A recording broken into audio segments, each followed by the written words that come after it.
Hi, I'm Kathy Nida. I live in El Cajon, California, which is just east of San Diego. So Southern California, great weather here. I made Fire and Water in response to a call for a show that it did not get into. I'm okay with that. It happens all the time. In fact, I think some of my best Quilt National pieces have come from other themes and they didn't take the quilts. So honestly, the themes just kind of give me a poke in the right direction, and then if they go somewhere, that's great. Most quilts end up somewhere in some show, and I'm certainly proud to have one in Quilt National. The piece Fire and Water is about fire and water. I know, shocking. Living in Southern California, certainly that's a big issue. I've actually lived near the Pacific Ocean most of my life, except for a few sort of off into, school and things like that. I've seen tar on the beaches. I've seen animals and plants reach endangered status over those years. I've seen so little rain, so many fires, and those seem to just be getting worse. There is a strange connection between fire and water in the Pacific ecosystem. We're often short on water, or we pollute our water, or we fill it with oil or plastic, or we overfish. We burn our resources. We build on them. We sink carbon dioxide into the seawater. Our coral dies, our fish suffocate, we bury oil drums deeper. The land itself is fertile. We grow so many things here. It's home to so many living things naturally, but we don't manage it well. We build in canyons, we plant things we shouldn't, like eucalyptus, that don't belong here, and we water the desert. So fire is the other side of that coin. We worsen that with our climate change, which is warming and acidifying our water. So certainly it's easy for humans to claim space here. California is one of the most beautiful places in the world. That's why I live here. Well, that and I was born. Actually, I wasn't born here. I was born in Alaska, but my family comes from here. We are not necessarily the best stewards of our country and our state here. So I often make pieces that have issues in them of climate change.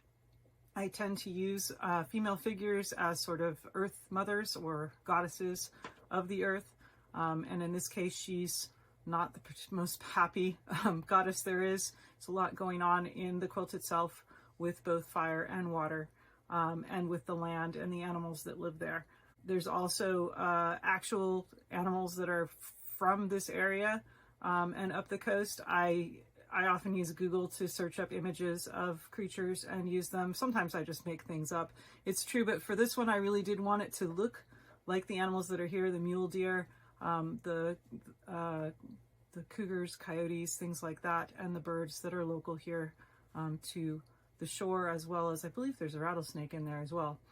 I am a science teacher, a middle school science teacher, so a lot of my ideas come from there. They also come from just whatever's in my head. I often say that I dream my images, and I kind of do.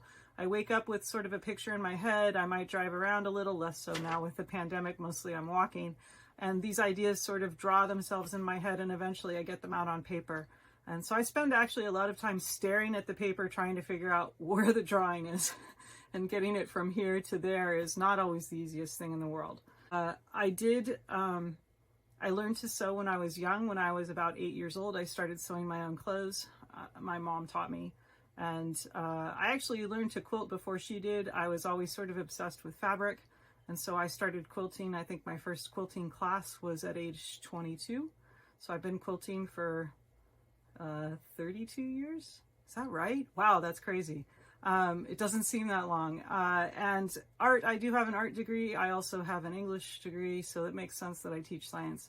So there's a lot of crazy in there. The art degree, I did mostly printmaking and ceramics. So as you can see, it all makes sense. In terms of quilting, I learned to quilt like a normal person. I learned to hand applique. It takes too long. I still like doing it, but it takes too long to make an art quilt with as many pieces as I usually have.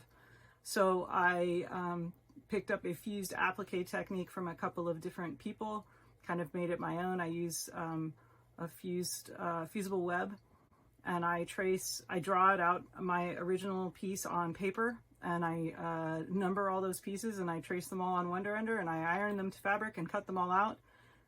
Most quilts have anywhere from 800 to 2,000 pieces in them. This one's somewhere in the middle. So, because it's not huge, honestly. So that's a good thing. And then I iron them all down. I machine stitch them down with monofilament, and then I quilt it, and I use the quilted line kind of as a drawing line, so to outline things and kind of make them stand out more. That's pretty much all I can tell you about that quilt and how my process works. I have a blog, I have Instagram, I'm easy to find, and I appreciate the opportunity to be in Quilt National, and I hope you enjoy the quilt.